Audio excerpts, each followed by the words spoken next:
There's two things that make this canyon special. One are the palm trees, and secondly, the story of the Cahuilla people, because this is their homeland. This is a village site. Andreas Canyon was a village site for a clan. And I'll tell you those two stories. If you can get that, then you really know what's special about this place. Palm trees, number one. What's the name of it? Washingtonia, very good. Filifera. There's about 2,800 different species of palm trees in the world. There's a lot of different kind of palm trees.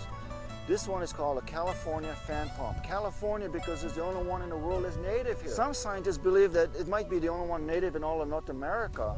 All those palm trees in Florida, for example, came from other places. But for sure, it's native here, and these canyons, they're wild and natural. So these canyons are known as the largest California fan palm oasis in the world. Palm Canyon is the largest. Andreas, second largest. Okay? It's a very special place. Also, it's the only species of palm tree in the world that keeps its fronds for the life of the tree. If man does not mess with it, it'll have a full skirt. So those of you who have walked the trails and seen a full skirted tree, you're looking at this species in its natural state. But then you probably wondered, well, how come I see a short skirted one right next to it? Well, man messed with it, that one. Kids, 1980, playing with matches. Where the tram is in Chino Canyon. I started a wildfire. Windy day, August 1980. Fire spread all the way across the mountain, burned all the canyons, and all the palm trees were burnt. Every canyon you go into, you're going to see evidence of this large fire. Now, if you can imagine, all the fronds are burnt off. Look like telephone poles in here. All the fronds you see today all came back after the fire. And the full-skirted ones were not even here.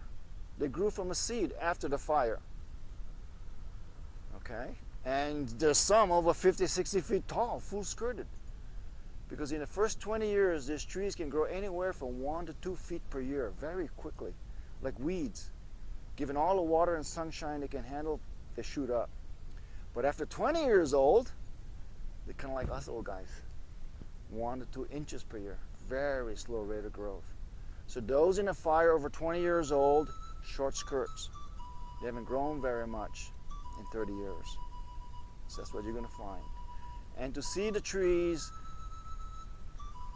basically the fire didn't kill them, right? They're flourishing.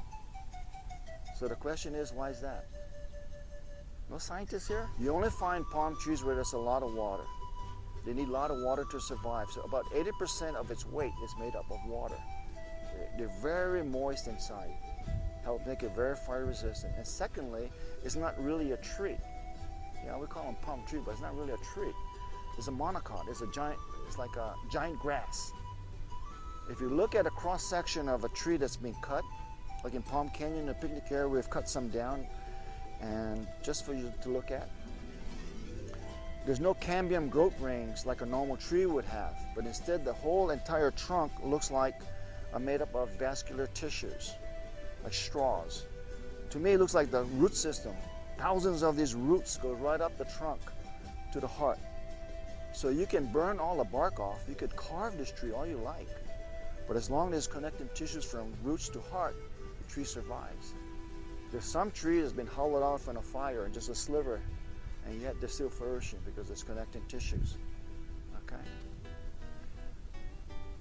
Washingtonia filifera. Who discovered this tree? Good. That's what I thought too. Until I asked the scientists, hey, who discovered this tree? And they told me this story. It's kind of interesting story. It was actually discovered in the 1800s by a German scientist, never been to America. Saw this tree growing in Belgium in the Arboretum. Found out the seeds came from California. And he knew it was a very unique tree among all he've seen and was never discovered. And so he named him after the father of our country, George Washington, Washingtonia.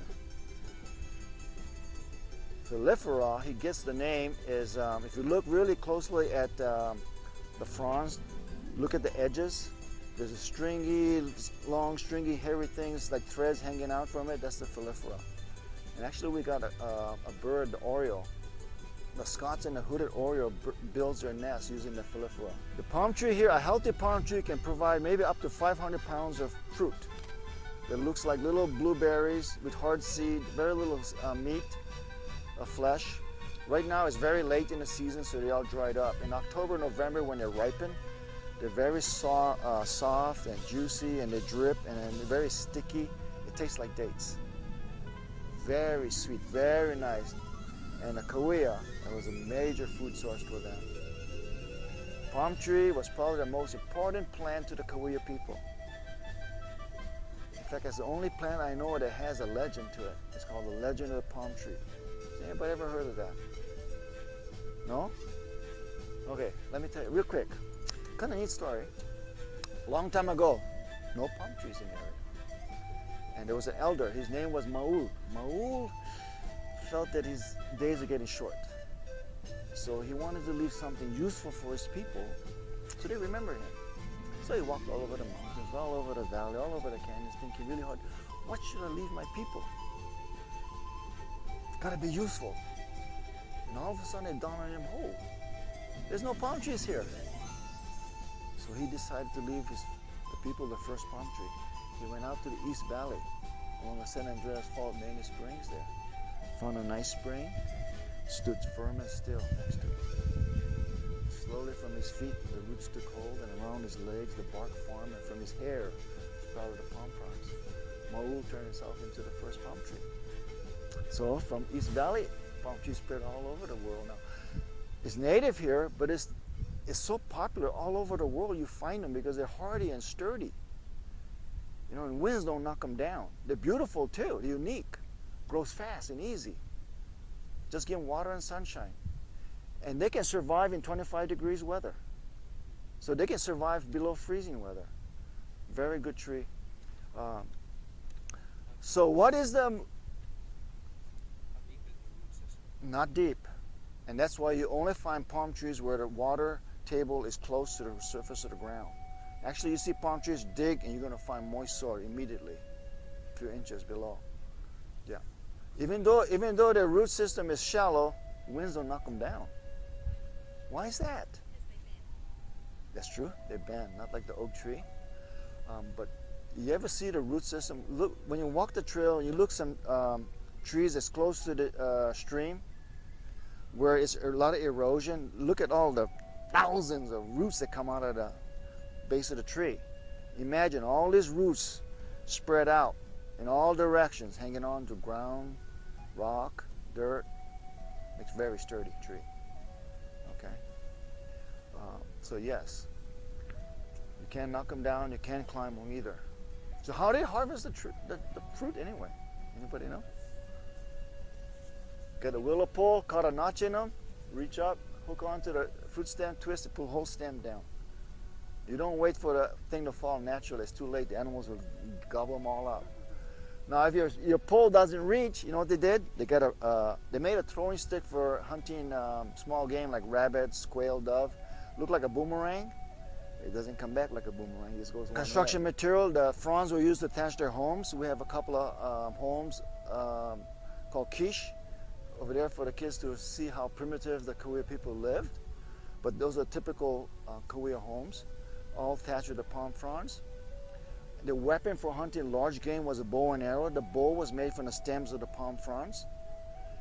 They made also utensils out of the palm frond stems, and they made fire from this tree. So talk about a very important tree. There's no flint and steel out here. So they made fire. How do you make fire from a palm tree? Any idea?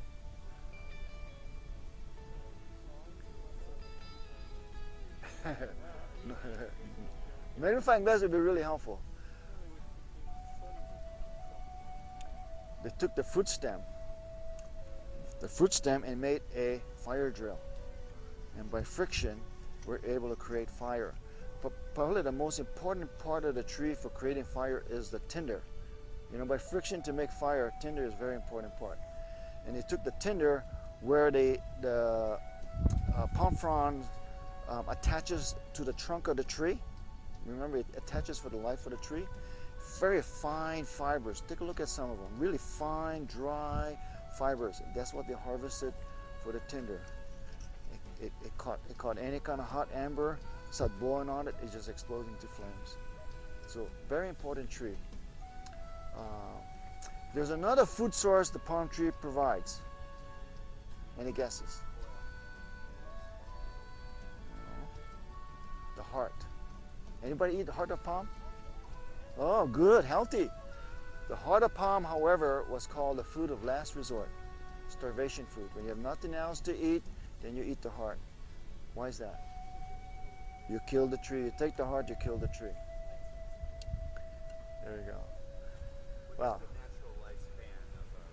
Palm tree can maybe grow about 80 feet tall, maybe 200 plus years. So the oldest trees are the ones where the quiches are. Those are the giants. Those are the old ones, all in the fire. And by the way, to see the canyons with some trees burnt and some not is the kind of like the way when the Cahuilla lived here. They wouldn't burn the whole canyon, but what they would do when they lived here is they would select certain trees and they would burn all the fronds off. Certain time of the year, burn all the fronds off, and what they found is after the fire, more fruit would be produced by the tree. Tree became healthier. So they used fire to increase their food source. Okay? And I was asking a scientist, how come the tree got healthier? The scientist told me, well, what the fire does is kill the palm beetle. The palm beetle is a big beetle with big jaws that enters from the top, eats their way through, make more beetles in there, and all those little beetles eat their way out and creating holes about this size. When you see a tree riddled with holes like this, those are the exit holes of the palm beetle, and they can kill the tree or make the tree sick because they cut the vascular tissues so nutrients can get to the heart. So what fire does is kill the beetles, the tree became healthier. We don't burn them anymore. We just let the beetles have their way. We don't do anything to them. Main village is there. Leader lived there. But over time, all of these canyons were inhabited by families that developed into clans. So the members of the Agua Caliente band today can trace the ancestry to one or two of the three ancient clans, one of these ancient clans. The largest clan, the original clan, occupied Saki, Chino Canyon, where the tram is, and Takush Canyon, basically in the downtown Palm Springs area, and they were called the Fox. In Cahuilla, Kawasiktam, the people of the Fox. The clan that lived here in Andreas and in Murray were called the people of daylight, the Panictum clan. The leader of the Panictum clan, when the Spanish arrived in the early 1820s, they called him Capitan Andreas. So Andreas Canyon is a family name. These are called honey mesquite. A large grove of honey mesquite trees was growing around this hot mineral spring in the middle of downtown Palm Springs.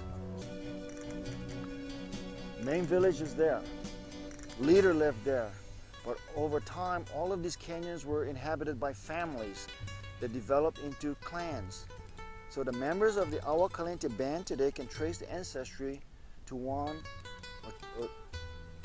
or two of the three ancient clans, one of these ancient clans.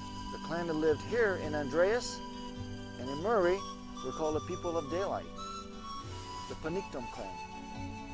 The leader of the Panictum clan, when the Spanish arrived in the early 1820s, they call him Capitan Andreas. So Andreas Canyon is a family name. The smallest clan lived in the largest canyon, Palm Canyon.